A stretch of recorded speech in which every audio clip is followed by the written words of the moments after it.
어서왕. 최근에 커뮤니티에서 화제가 되고 있는 소식들을 어서 빨리 알려드리는 어서왕입니다. 첫 번째는 거대 제약사의 상수를 엿먹였다는 호주 고딩들의 이야기입니다. 최근에 호주 시드니 고등학교에서는 에이즈와 말라리아 치료제 다라프린 약 성분을 단돈 $20에 제조할 수 있게 만들었습니다. 다라프림은 에이즈와 말라리아를 치료하는데 굉장히 효과적인데 문제는 이것이 엄청나게 비싸다는 것입니다.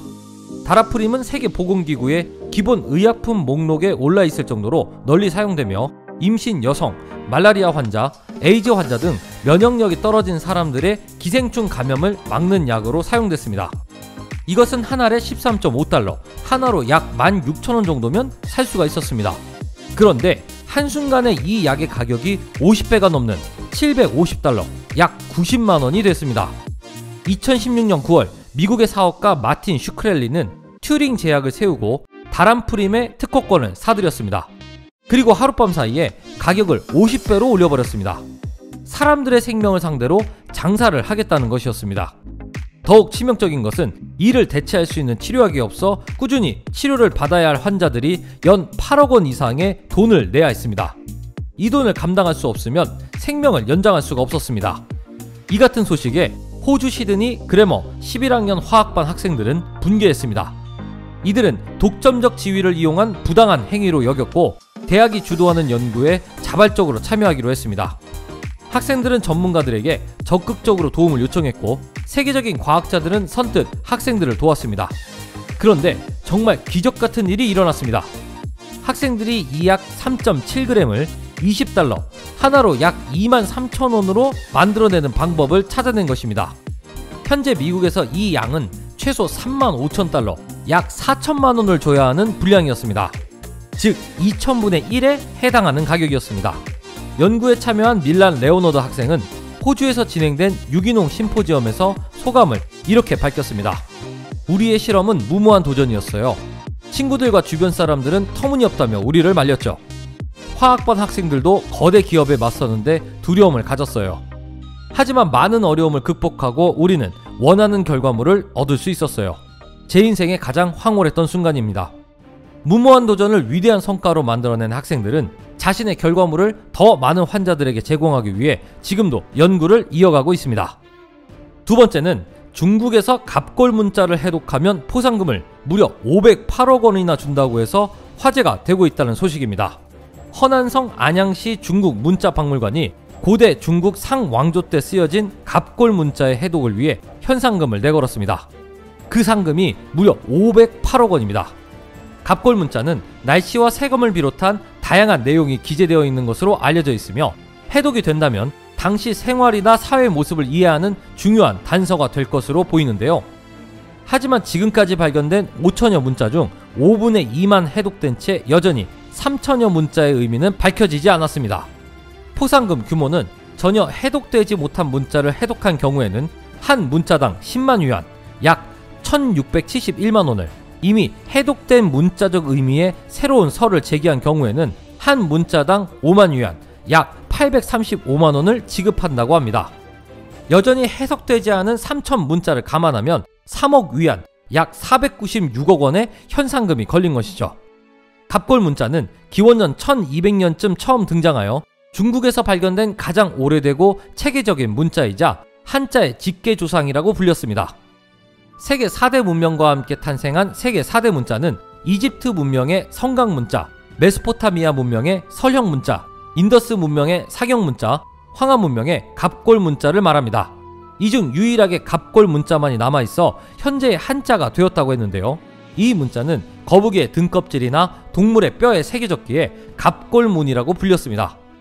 이러한 갑골 문자가 아직까지도 제대로 해석되지 못하자 중국 문자박물관은 갑골 문자 해석을 위해 전통적 방식과 함께 클라우드 컴퓨팅과 빅데이터를 활용하라고 제안하기까지 했습니다. 누가 이 갑골 문자를 해석해낼지 모르지만 해석만 해내면 돈방석에 앉을 것으로 보이고 있습니다. 세 번째는 일본에서 한국의 500원짜리 동전이 일본 500엔짜리 동전으로 변조되어서 유통되자 한국을 강하게 의심했다가 예상외의 범인이 밝혀졌다는 사실이 재조명되고 있다는 소식입니다. 2000년대 초반 일본 자판기에 500원을 넣으면 500엔이 된다는 말이 나돌았습니다. 500엔은 원화로 5,000원 정도의 가치를 지녔기 때문에 무려 4,500원의 이득을 보게 되는 셈이었죠. 아시다시피 일본은 자판기의 나라라고 불릴 정도로 자판기가 많았기 때문에 그만큼 동전의 사용량도 다른 국가들에 비해서 월등히 높았습니다. 그런데 1990년대부터 일본의 자판기에서 대한민국 500원 동전이 대량으로 발견되는 일이 발생한 것입니다.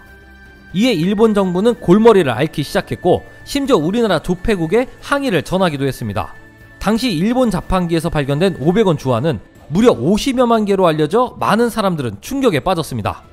일본은 한국을 의심하고 항의하며 한국에게 500원 동전 모양을 바꾸라고까지 요구했지만 결국 자신들이 500엔화를 바꿀 수밖에 없었는데요. 그 이유는 우리나라가 500원화를 먼저 만들었다는 사실 때문이었습니다.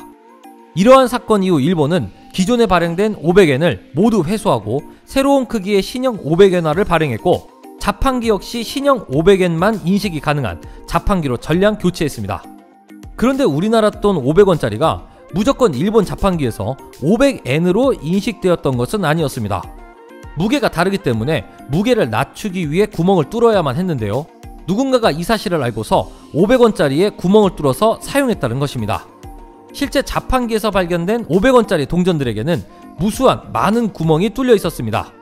일본에서 발행된 500원 주화와 우리나라의 500원 동전의 지름이 똑같았기 때문에 한국 500원짜리 동전에 구멍을 뚫어 무게를 낮추면 일본 자판기에서 정상적인 500엔으로 인식이 된 것이죠.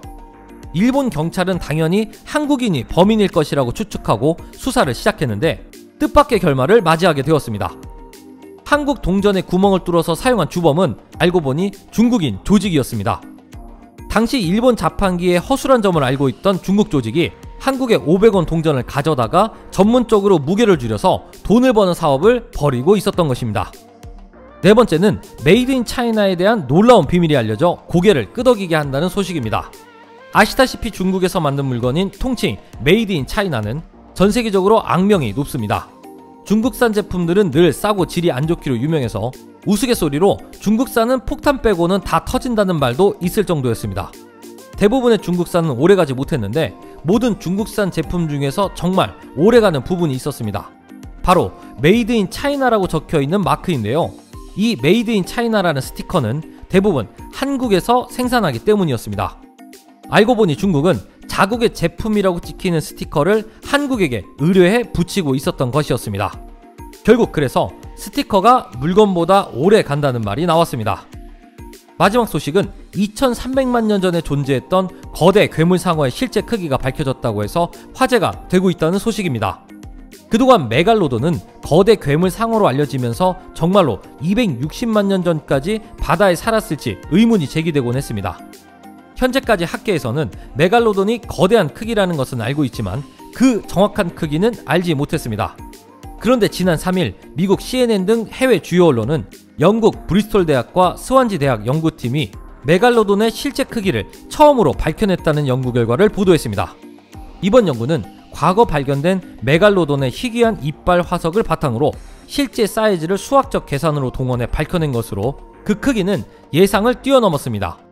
연구팀에 따르면 메갈로돈의 실제 길이는 약 16m로 무게는 무려 48톤에 육박했습니다.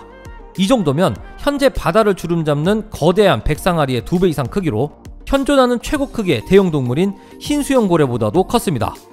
메갈로돈의 머리는 약 4.65m, 꼬리는 약 3.85m, 등 지느러미는 인간의 키와 비슷한 1.62m로 추정됐습니다.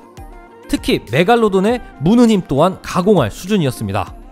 연구팀은 사람 손만한 크기의 메갈로돈 이빨을 고려하면 10톤 이상의 무는 힘을 가졌을 것으로 분석했으며 이는 약 2톤의 힘을 가진 백상아리를 애교 수준으로 만들 정도였습니다.